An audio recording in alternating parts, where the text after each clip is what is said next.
Hello guys, welcome back to the vlog. और अभी time हो रहा है दोपहर का।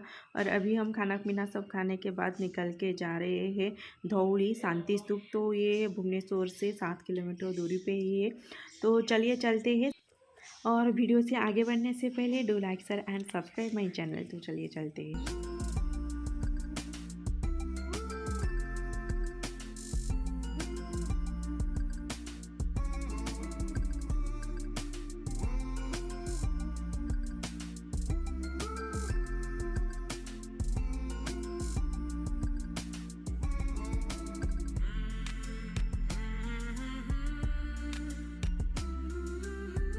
सो गाइस, आकर पहुंच गए हम धौली।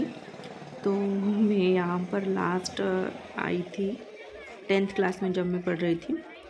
आकर घूम कर गई थी, वो भी हमारी फैमिली फ्रेंड्स के साथ आकर घूम कर गए थे। तो चलिए गाड़ी को पार्किंग में लगाकर अभी ऊपर चलकर जा रहे हैं। सो गाइस, मैं आपको बता दूं कि धौलागिरी को शांति स्तूप कहा जाता है या फिर शांति पगड़ा भी कहा जाता है। ये भुवनेश्वर से 7 किलोमीटर दूरी पर ही अवस्थित है और दया नदी के किनारे भी अवस्थित है। अगर आप भुवनेश्वर टू पुरी ट्रैवल करते हो तो ये आपको रास्ते में ही मिलता है। आपको रास्ते में क्लियरली विजिबल होता है कि पहाड़ की चोटी के ऊपर धौलागिरी एकदम क्लियरली दिखाई देता है। और यहाँ पर भगवान बुद्ध का स्टैचू और शिलालेख मिलता है। ये जगह कलिंग युद्ध का अंत के लिए भी माना जाता है। कलिंग युद्ध मौर्य सम्राट अशोक और कलिंग के राजा अनंत पद्मनाभन के बीच हुआ था। और इसके बाद जैसे कि आपको पता है कि इसके बाद सम्राट अशोक ने कभी युद्ध ना करने के लिए ठान ली और बौद्ध धर्म को भी अपना लिया था।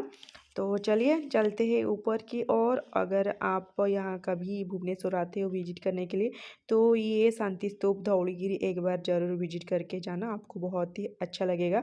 तो ऊपर जाने से पहले यहाँ पर हो रही है हमारी थोड़ी बहुत फ़ोटो खिंचाई। और ऊपर आपको शूज वगैरह पहन के जाने के लिए अलाउ नहीं है, तो आपको नीचे उतार के ही जाना पड़ेगा ऊपर।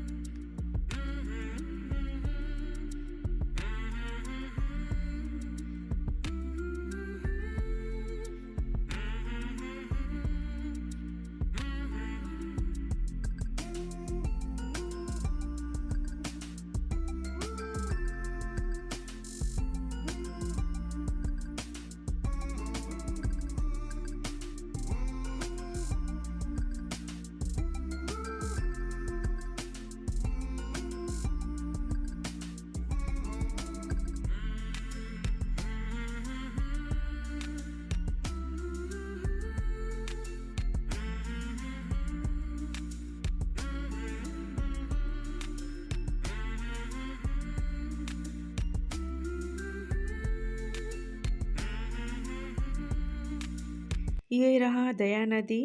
और फिलहाल इसमें अभी ज़्यादा पानी नहीं है, रेत ही रेत दिखाई दे रहा है। और कलिंग युद्ध के टाइम पर ये नदी रक्त से लाल हो गया था। और इसकी साइड व्यू।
ये देखिए गाइस, यहाँ पर सनसेट का व्यू इतना मस्त आ रहा है कि क्या बताऊँ। यहाँ पर 3-4 लेडीज़ जो कि हाथ के मतलब पाम के ऊपर जो सन इस तरह रख कर फ़ोटो खींचते हैं, उसी तरह यहाँ पर लोग फ़ोटो खींच रहे हैं। और एकदम सुंदर व्यू आ रहा है यहाँ से। ये पहाड़ की चोटी पर है तो नीचे का व्यू आप लोग देख सकते हो।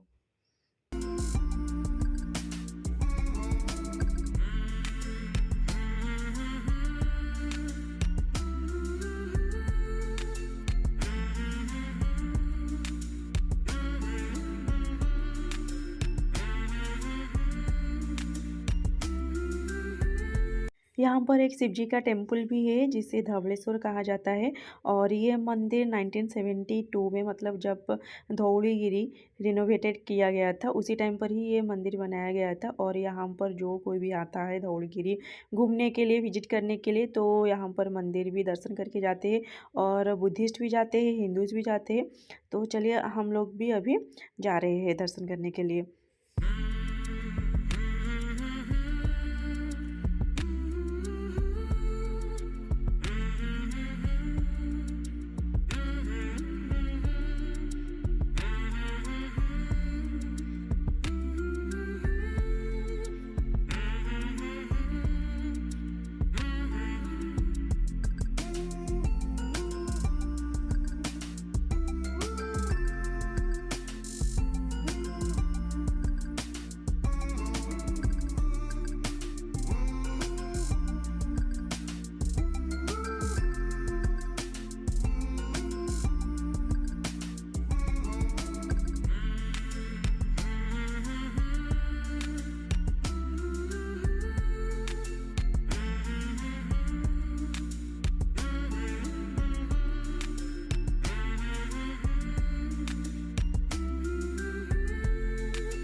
यहाँ पर शाम के टाइम पर लाइट शो हो रहा है, मतलब अभी तो शाम हो गया है और 15 मिनट के बाद लाइट शो शुरू होगा। तो शो के लिए यहाँ पर हम लोग चना पॉपकॉर्न वगैरह खरीद रहे हैं।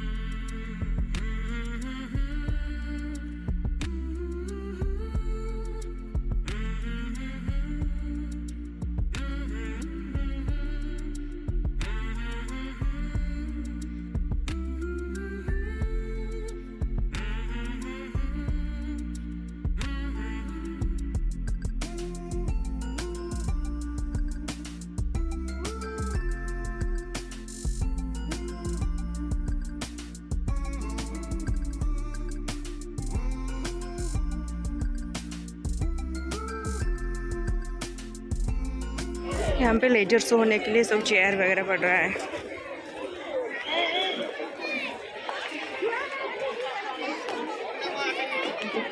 Buddhist monk 14th Dalai Lama की यहाँ पर एक छोटा सा मंदिर है।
शाम का टाइम है तो ये कुछ प्रेयर कर रहे हैं।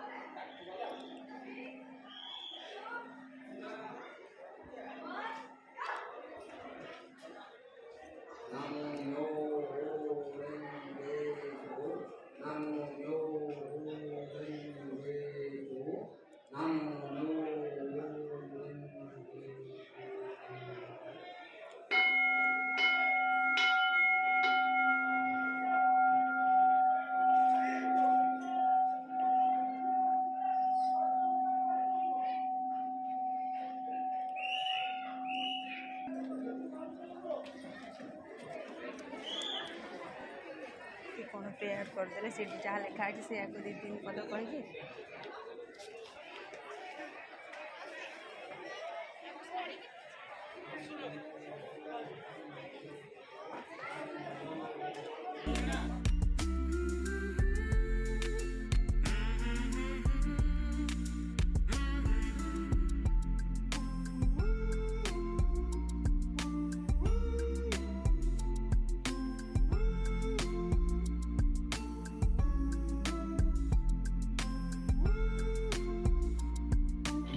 साम्राज्य की प्रजा पर राज करेगा।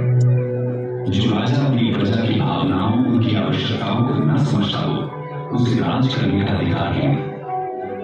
एक बार फिर मेरा हृदय क्रोध और ग्लानि से भरा है। मैं जाऊंगा, उज्जैन अवश्य जाऊंगा। एक थी बौद्ध सन्यासिनी देवी, दिन रात अशोक की देखभाल में लगी थी। देवी के संपर्क ने अशोक का परिचय बौद्ध धर्म और विचार से करा। तो गाइस शो देखकर बाहर आ गए हैं। पूरा शो देखे हैं, 15 मिनट के करीब बैठे हैं तो हमें पसंद नहीं आया तो बाहर निकल कर अभी हम जा रहे हैं घर।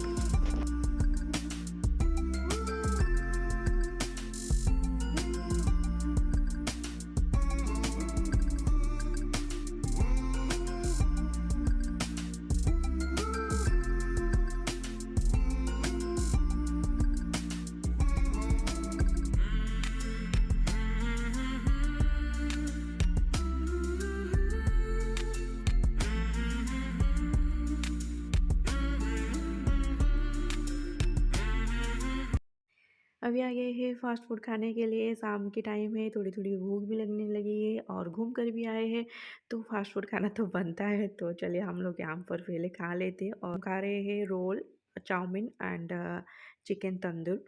माँ के लिए है फ्राइड कॉर्न, वो गाड़ी में बैठी है, भाई जाकर गाड़ी के अंदर देख कर आ गया है और हम सब यहाँ बैठ कर खा रहे हैं।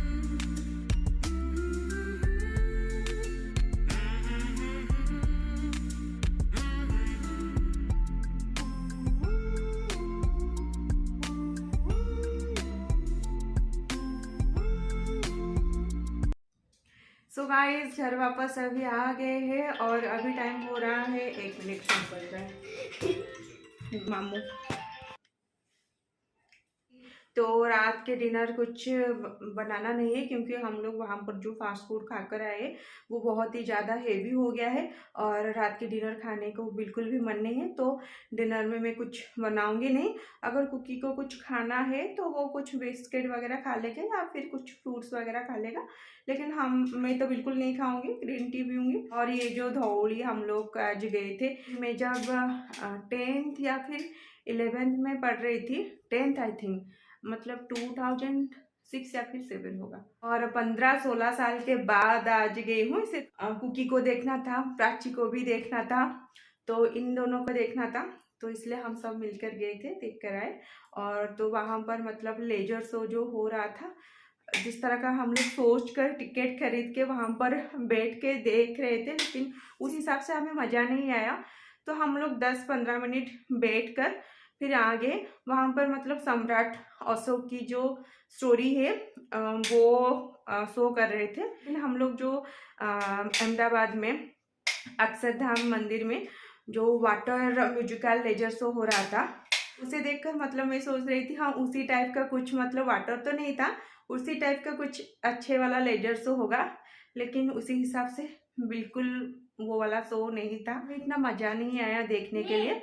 तो 10-15 मिनट। तो चलिए अभी के लिए मैं अपनी वीडियो को एम पे करती हूँ एंड अगर आपको मेरी वीडियो पसंद आई सो प्लीज़ चैनल को लाइक कर देना, शेयर कर देना एंड सब्सक्राइब कर देना। So thank you for watching my channel. Stay safe, stay healthy and bye bye, take care.